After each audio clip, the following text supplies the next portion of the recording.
Hey. This is Dredd from Miss Valley Gaming, also called Miss Valley Arts and Entertainment, and this is Sports Talk with Dredd. How y'all doing? Today we're just going to take a quick look at a couple of Lakers articles that I see on the internet here, on the interwebs. Go over them and discuss. The first here, from this address up here, and I will link both these articles down below in the description. You can check them out yourself. Says the age of the Lakers roster is a plus, not a drawback. This is by Jason Reed. Jason Reed. Excuse me.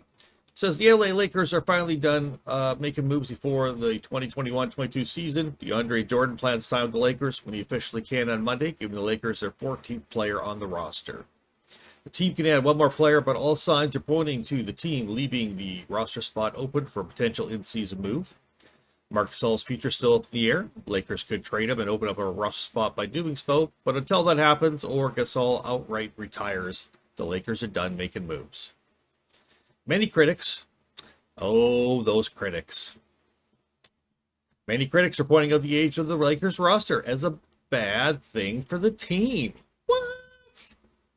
The Lakers are certainly old and experienced, and common sports knowledge tells us the team's going to fall apart down the stretch as a result.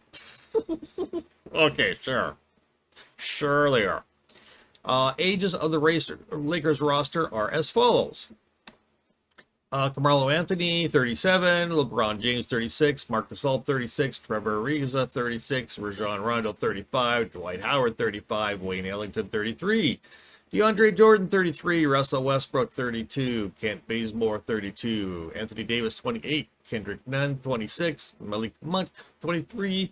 And THT, 20. Copy time. Nothing like waking up with some laking up. You could also lake up as well. Waking up with some coffee and some Lakers.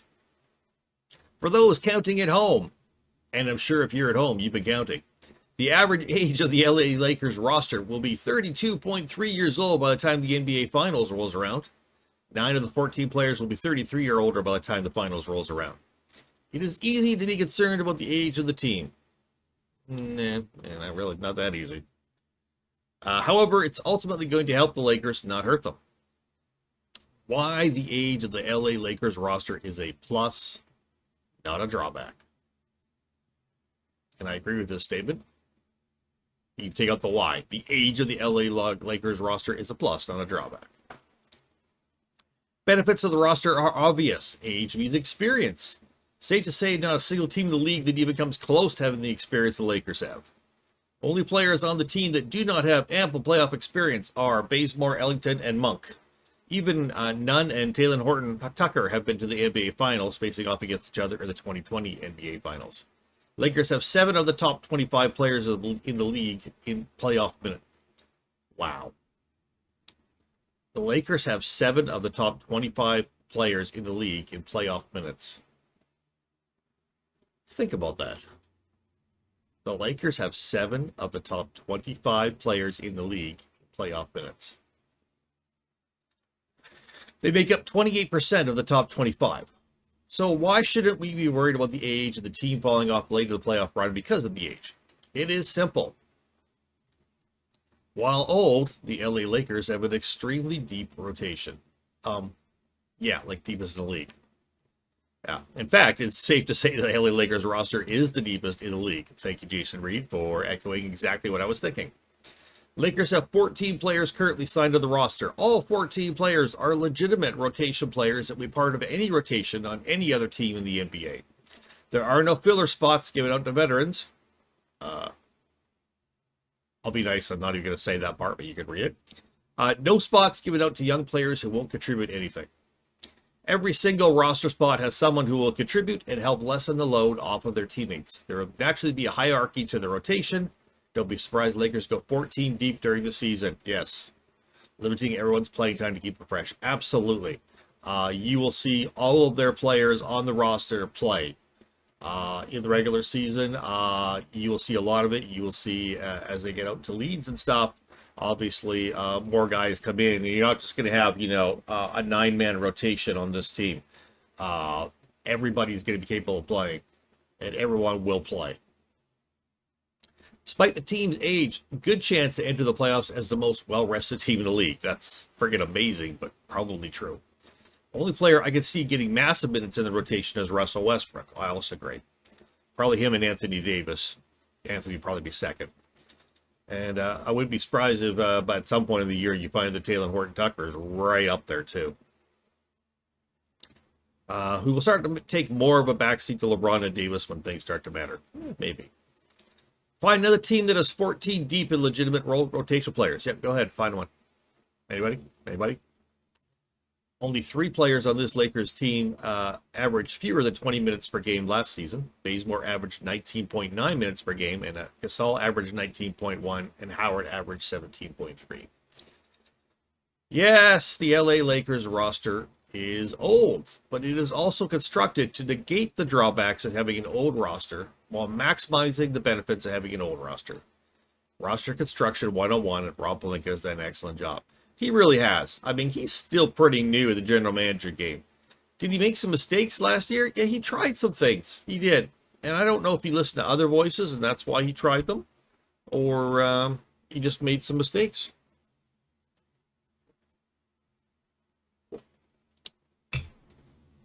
Well, boy, he's gone all in this season. And if the Lakers don't win the championship, it's probably only going to be because they've had a catastrophic injury to one of their top 3 players. Honestly.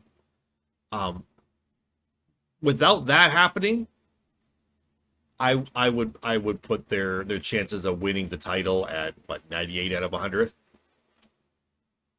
Still a chance that, something happens and they get beat, right? But without that catastrophic injury, their chances are so much better than any other team. You could say Brooklyn might have a chance, but I might put Brooklyn's chance at, 80 out of 100 kind of thing, right? And if they face off against the Lakers, the edge definitely goes to the Lakers, unless there's that catastrophic injury. So let's go down, take a look at this article over here. Here's where this came from. You can go read that yourself. Author to this one is Maximo Gonzalez. Says Lakers news, Rajon Rondo shares his definition of leadership. Kind of goes hand in hand with the other thing, really. Following a brief stint away from the LA Lakers, Rajon Rondo has made his return after agreeing to a buyout with the Memphis Grizzlies following his trade from the LA Clippers. Oh, the Memphis Grizzlies. Sorry, still a in-mourning Vancouver Grizzlies fan. Bring back Lawrence Moten, people. Bring back Lawrence Moten. Rondo gives the purple and gold a true point guard to add quality depth in the backcourt. Yes, he does. His pedigree as a 2-time champion also makes him an ideal fit on this roster full of veterans. Agreed. While the Lakers have caught some flack for the overall age of the roster, Rondo sees their experience as an area of strength. He's smart. He's a very smart guy. Like some sports people, though, even though he's smart, sometimes his passion gets the better of him. Same with Westbrook, same with many others. And sometimes people look at that passion and they see stupidity, and that's not it at all. Not at all. 35-year-old has taken on a leadership role in every locker room he's been in throughout his career. He feels the biggest key is remaining consistent both on and off the court. You can't pick and choose when you want to be a leader, Rondo said. You got to show up every day. Guys are watching you, young and old.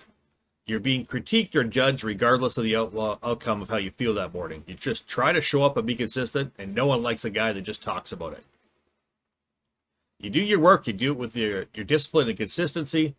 For me, the most part is understanding that I don't know it all, and I'm a willing listener.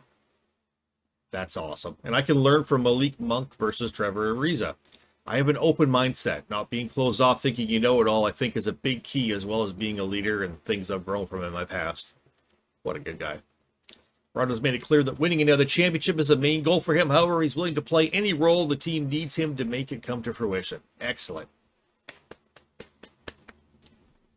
Remains to be seen how the pecking order will ultimately shake out with so many talented options now in the backcourt.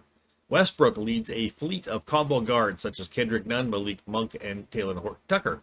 However, Rondo is a primary ball handler capable of coordinating the offense with his elite decision-making in relief of Westbrook and LeBron James. Not to mention his status as playoff Rondo among Lakers fans could give him an edge down the line. Rondo believes wisdom is key. Veterans on the Lakers have rolled with the punches regarding their age and time in the league, but of course that's because it comes with the confidence that it will pay huge dividends once the playoffs come around. Rondo is among the latest additions and further examples of the route LA went in the offseason. He's relishing being one of the younger players on the roster and the experience that comes with it. He's one of the younger players. That's hilarious. Wisdom is definitely a key to winning a championship. We have a lot of that, obviously, with the age and experience on the court, Rondo said. I'm most excited about not being the older guy in the team anymore. So I'm actually probably bottom 5 now. So that's a big step for me, going from 2 months ago, I was the older guy in the team. Now I'm considered one of the younger guys. So, to sum this up, Lakers have an older roster, but they have an extremely deep roster with no filler spots. Everybody is a legit rotational player, and many of the rotational players would be a starter on many other teams. Extremely deep team. They are built to rest your star players by getting other players on the court a lot, and a lot of them. Extreme experience advantage. Extreme experience advantage. Forget about the skill level on the Lakers. Think about how much experience. How many guys have chunks, huge chunks of experience in the playoffs, in winning tight games, in beating other teams in series, in going through the grind, in fighting to get to a championship. This Lakers team, folks, this Lakers team is built to go all the way. And I'm going to tell you what, if they do go all the way, and they should, if they do go all the way, with a little bit of smart play,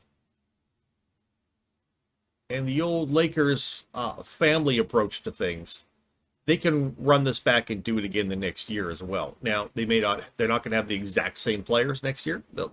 Some will move on and everything else. But other players will be like, oh, look how this turned out. Look how they built this team, and look what it did. And they're going to be like, sign me up for a year at a minimum salary. I'm going to come in here and I'm going to help out. And I'm going to do everything I can to win me a championship. And I bet you next year they even have a few, not a lot, but a few more younger players. Guys, a few more players under 30 who are like, hey, I don't want to wait till the end of my career to get that championship. I want to do it now and then take that knowledge the year after and go out and help another team. So I'd like to think the Lakers have a decent chance of getting 3 championships in 4 years. After that, you're probably heavily getting into never doubt LeBron James, because he's quite the athlete, but a little bit of a freak in nature. But I think after 2 more seasons, you're going to see noticeable decline in his play, and he's still going to be a very good player, I think, but you'll see noticeable decline by that time. Either in his play or with injury issues, one of the two, because it's time. You don't defeat time. And we're all hopeful as Laker fans that Anthony Davis stays relatively healthy, that he overcomes some of the injury issues he's had, hopefully by getting out and playing hard when he's on the court and getting lots of time off the court and just staying ready to get back out there when he's needed. Want to see him play as many games as possible, stay healthy, and yeah. And excuse my my language, but hey, everybody, just so y'all know, fuck COVID. Let's get through this shit. And I don't know if things will ever be normal again. And we've lost so many people, and so many people have gotten sick from this thing.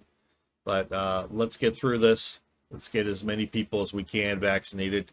I understand people who have said, I don't want to get vaccinated. I get it. You have that right. But please remember, you also put everyone else in society at risk. So just consider that. I'm not pressuring. I'm just saying consider it. because we need to get through this as a society, and as quickly as we can get through it, the better. As it is, it's been dragging out way too long. And I am all for everybody's rights as human beings. I don't believe rights should be trampled on, but I believe people need to look in the mirror too and say, you know, how can I best help out my fellow man? So decision's always yours, people, but your decision is important in getting through this shit. So fuck COVID, go Lakers, and thank you for watching Sports Talk with Dredd. I really like these two articles. Very upbeat, very positive. I love it. And thanks for watching. My name is Dredd from Miss Valley Arts Entertainment, also just known as Miss Valley Gaming. This has been Sports Talk with Dredd. Peace out, everybody. Go Lakers.